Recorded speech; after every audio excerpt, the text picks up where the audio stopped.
Hello everyone, welcome to Pavani Teachers.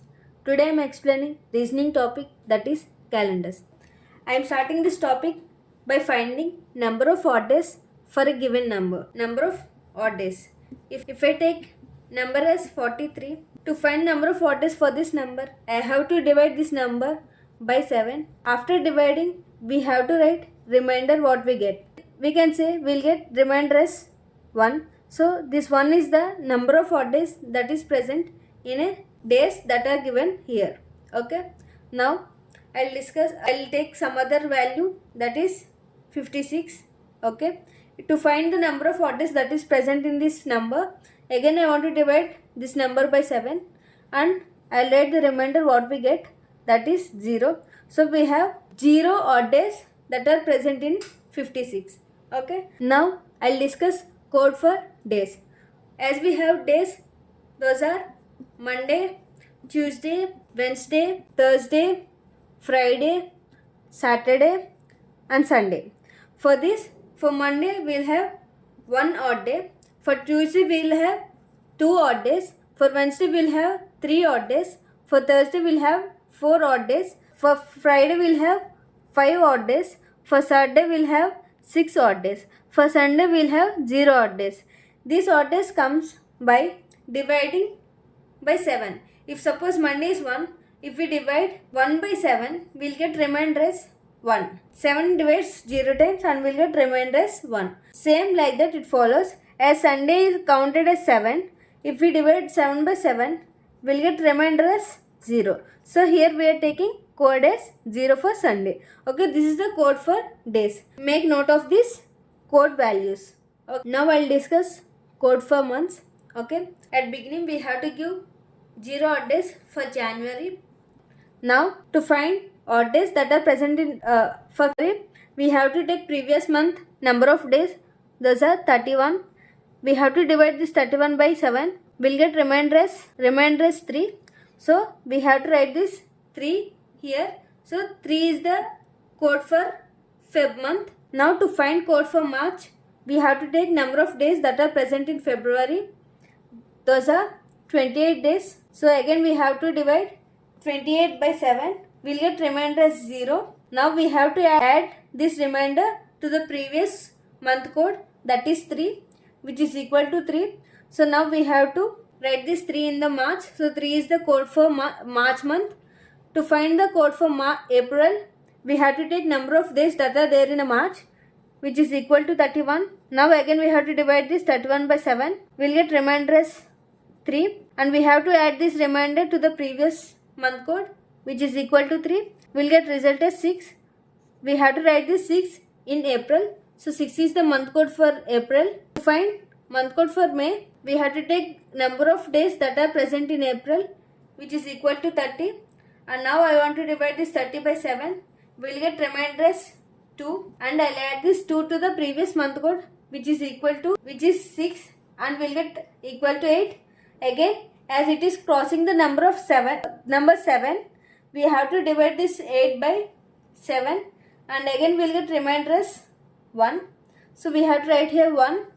So 1 is the month code for May. Okay. Now to find month code for the June, I want to take number of days that are present in May, which is equal to 31 and I want to divide this 31 by 7 and we'll get remainder as 3. I want to add this remainder to the previous month code, which is equal to 4. So 4 is the month code for June. Now to find the month code for July, I want to take number of days present in June, which is 30.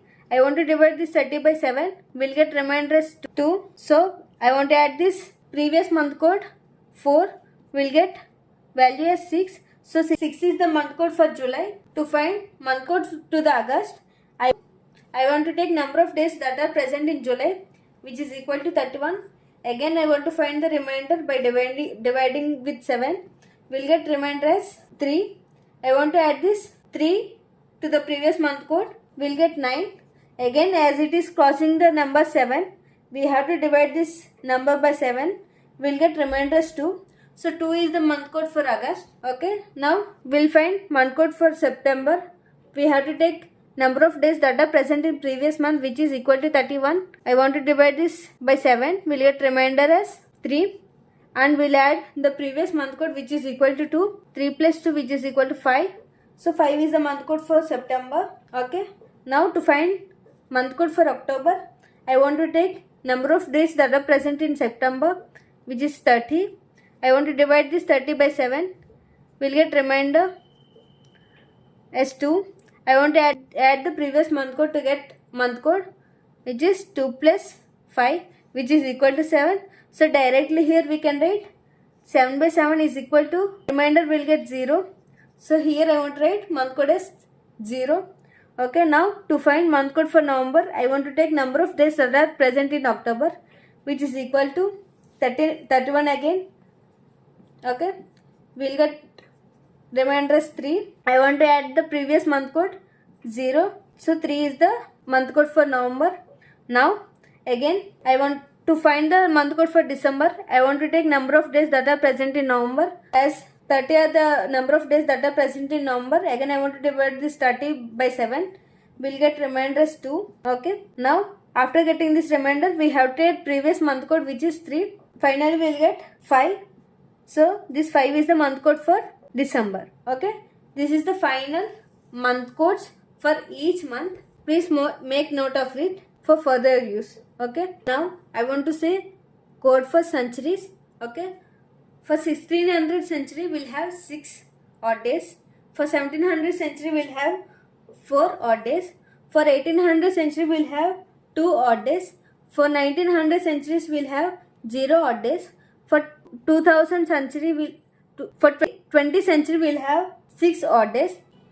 Okay. If suppose in the question if they ask 15th century, then you have to repeat this cycle. Okay. As 16th century is having 6, so next we'll have this 0 in the 15th century.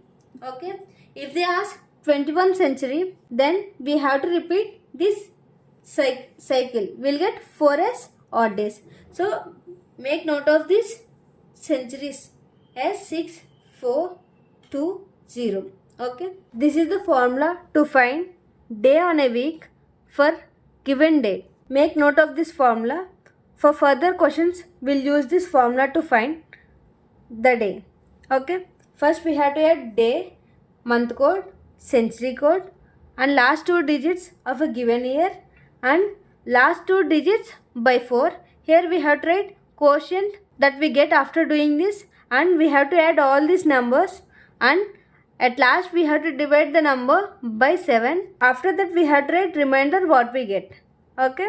Make note of this formula. We'll use this in further questions to solve. Okay. Here is the first question. That is, what was the day in the week on 25th March 2005? Okay. First we have to write the day. That is 25. Then we have to write month code. For month code it is 3, plus we have to write code for century. As it is 20th century, we have to write 6. Then we have to write last 2 digits, that is 5. After that we have to do last 2 digits by 4. We have to write quotient here. Okay. Which is equal to 1. Now we have to add all these numbers. Okay. 25 plus 3, 28, plus 6, 34, plus 1, 35, plus 5, 40. Okay. Now after adding all these numbers, we have to divide this number by 7, and then we have to write remainder what we get. Okay. By dividing this we'll get remainder as 5. So as 5 is equal to odd days of Friday. So Friday is the day in a week on 25th March 2005. Okay. This is how we have to find day in a week for a given date. Now I'll do another problem. Now we'll check second question, that is, this is the date they given and they ask what was the day on this date. First I want to take date, that is 01, plus month code for January, which is equal to 0, and then month code for century, 20th century, we have to write here 6, plus last 2 digits, that is 25, plus last 2 digits by 4, 25 by 4, and here we have to write quotient. Okay. which is equal to 6. Okay. Now I want to add all these numbers. We'll get 1 plus 6, 7 plus 5, 7 plus 25. We'll get 32. 32 plus 6, 38. Okay. Now we have to divide this number by 7. We'll get remainder as 3. So 3 is the odd day of Wednesday. So Wednesday is the day on this date. Okay. Thank you for watching. Please do subscribe for upcoming videos.